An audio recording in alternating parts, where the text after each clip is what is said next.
What is up, guys? In this video, we're going to be covering the points label. So to start, let's create a new class. This class is going to be called the CCPointsLabel class. It is going to be a subclass of SKLabel node because it's going to contain the number of points that you currently have. And it's also going to be the same class we use for creating the high score label. So let's create this really quick. And awesome. So as usual, let's change this Cocoa to UIKit if you're having that problem in your current Xcode build. And let's also import SpriteKit. So this CCPointsLabel is going to have one property. It's just going to be the number that it is contained within it. And the reason that we're doing this is because number int equals 0 is because there's going to be a difference between the actual text that the points label has and the number that it contains. Both of these are actually going to be, they're going to be the same, represent the same value, but this one's a string and the number is an integer. So you'll see the reason kind of we have to put this in here. It's just going to make our lives easier as we implement the rest of the class. So for an initialization function, we are going to create this with a parameter of number. So this is just going to create a CCPointsLabel that has the text set to whatever number is passed into it. So as always, we're going to call the super initializer. This one we can just call a basic kind of no parameter initializer because this is going to create an SKLabel node without any text, any fonts, anything like that. But it is going to be something we have to do.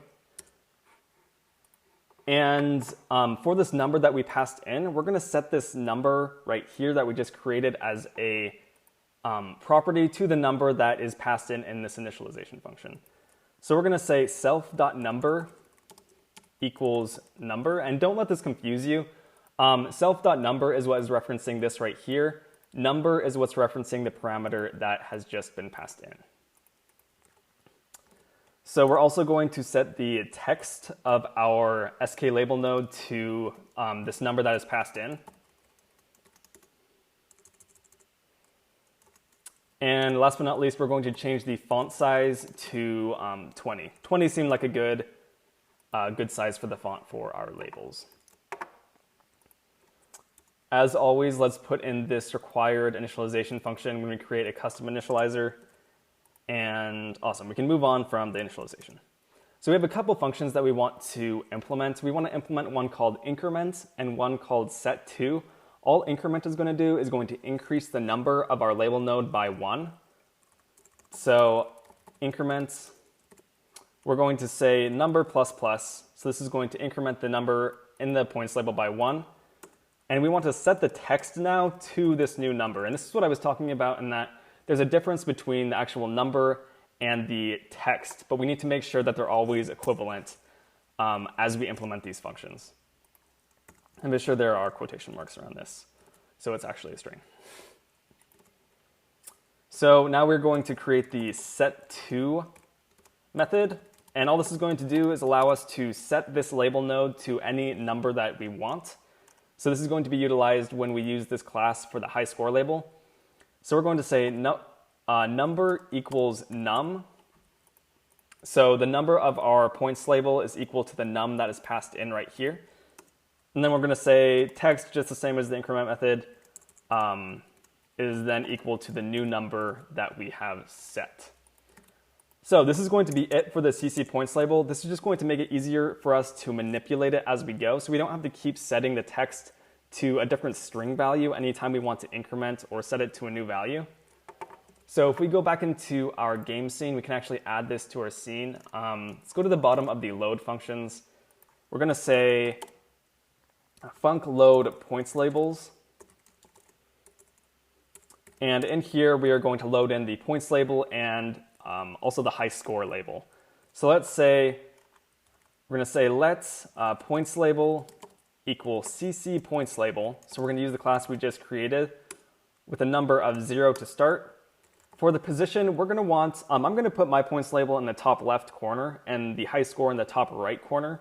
You guys can change that up if you want, but I'm going to say pointslabel.position equals CGPointMake. I'm going to guess that it's going to be about an x value over of 20.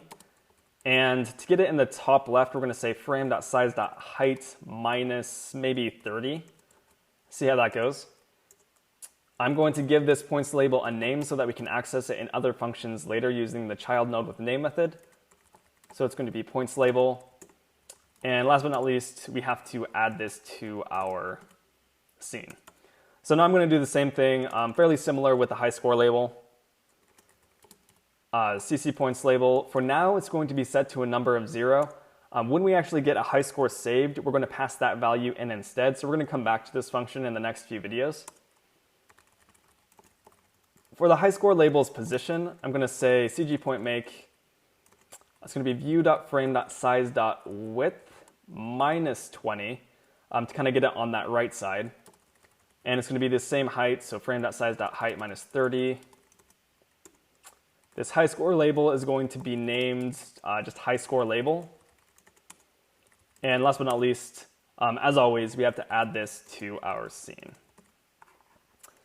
So be sure to include this in our did move to view function, so load points labels, and let's run this and see how we did. It looks like it's giving me an error. Oh, we have to, because this view is technically an optional, we have to just say, yes, we know the view. Oh no, we can just, sorry, let's just actually take that out completely. This would also work, using the view for our frame. But because we've just been using the scene as our frame, I think it's better to keep this consistent. So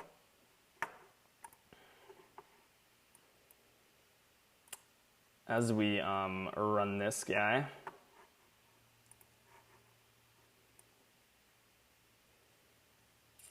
awesome. So it looks like we have a points label up here in the top left, our high score label in the top right.